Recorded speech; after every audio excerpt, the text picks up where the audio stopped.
마지막 구절은 버벌진트에게 보내는 메시지라고 생각되는 구절이 있는데 저는 버벌진트라는 그분이 사실 타협하기 전 당신의 음악의 영향이 나에게 남아.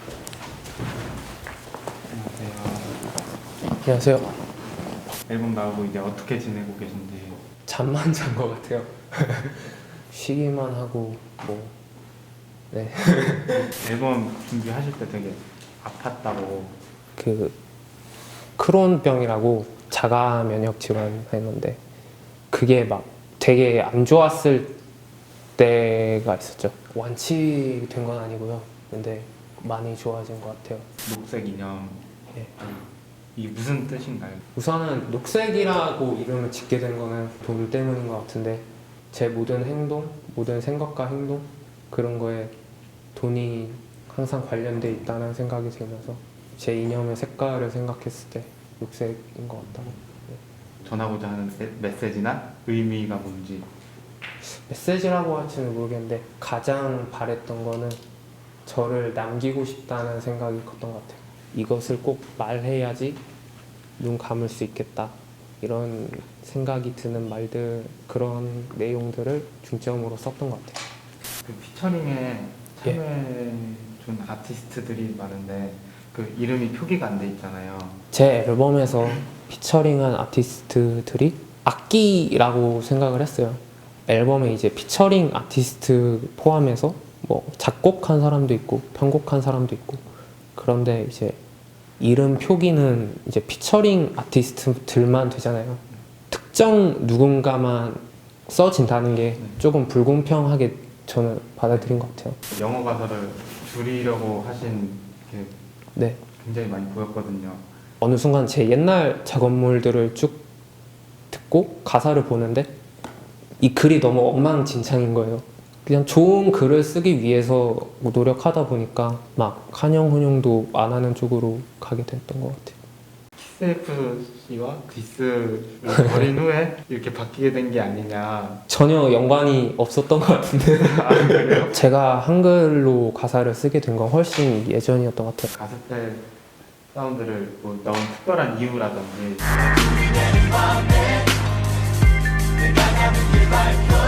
저는 가톨릭 고등학교를 나오고 어렸을 때도 막 교회도 가보고 했는데 한 번도 진심으로 막 신이 있다, 뭐 항상 나와 함께한다 이런 생각을 해본 적이 없어요.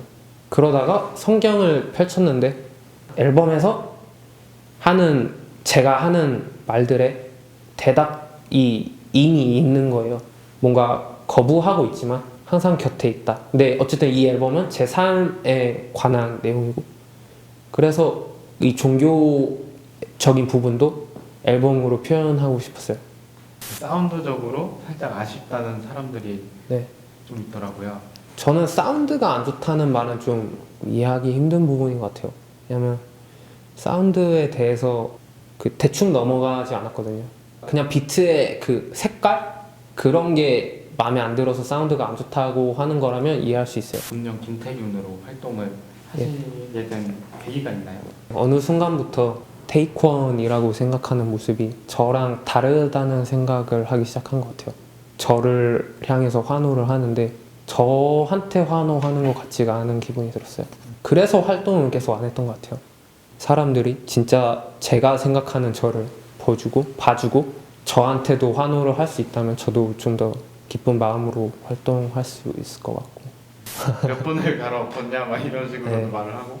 한 번도 갈아엎은 적이 없어요. 가사를 다시 쓰고 녹음을 다시 하고 비트를 여러 번 바꾼 적 있고, 그러니까 그거는 이제 제 상상의 기준에서 떨어졌기 때문에 다시 한 거지, 음반은 제 의도가 처음부터 끝까지 있었고 계획대로 했기 때문에 갈아엎은 적은 한 번도 없는 것 같아요.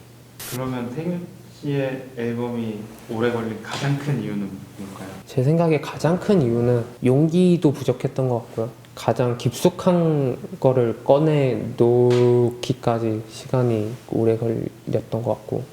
이번 앨범 마지막 트랙은 버벌진트 씨의 그 역사의 간지 네. 가사를 인용하기도 했고, 네. 그 마지막 구절은 버블린트에게 보내는 메시지라고 생각되는 구절이 있는데 사람들이 받아들이는 게 맞는 내용인가요? 다 맞는 건 아닌 것 같아요. 무지와 질투 그리고 시대착오 역사적 반동 세력들과 담아있어. 여기서 질문, 지금 누가 살아남아있어? 무지와 질투 그리고 시대착오 역사적 반동 세력들과는 닮아있어. 이 앨범을 구상한 게 2013년이란 말이에요. 그때 막 발라드 래퍼에 관한 내용이 한창 많이 나왔을 때요. 현실과의 타협 래퍼들이 많이 하던 시기라고 생각해요. 장신이 하고 싶은 것만 하고 난 그런 모습에 반했고 그런 모습에 반해서 따라서 음악을 시작했는데 그러지 않는 모습이 제가 느껴졌을 때 많은 실망을 했다. 하지만 그 모습이 항상 저한테 남아있다.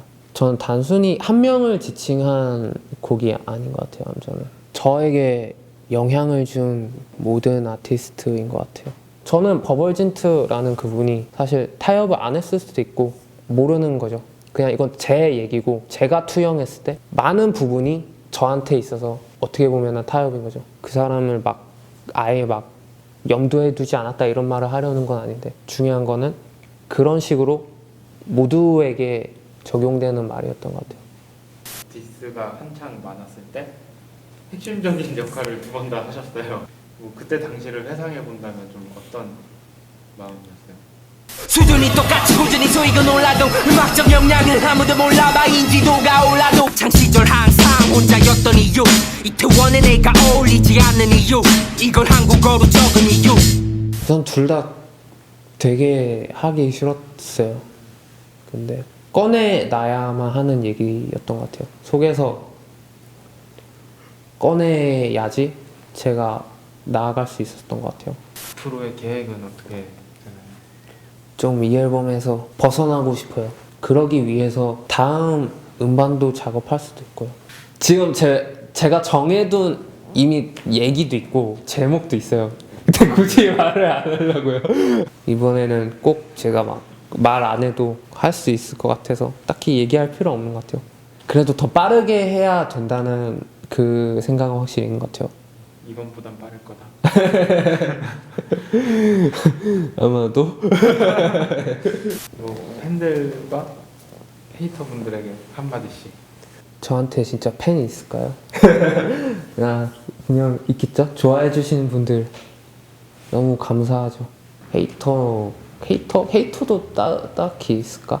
싫어하면 싫어해도 되고 저도 뭐 싫어하는 사람 항상 싫어하고 그러는데 네 그냥 인터뷰를 여기서 네. 마치도록 하겠습니다. 네. 고생하셨습니다. 고생하셨습니다.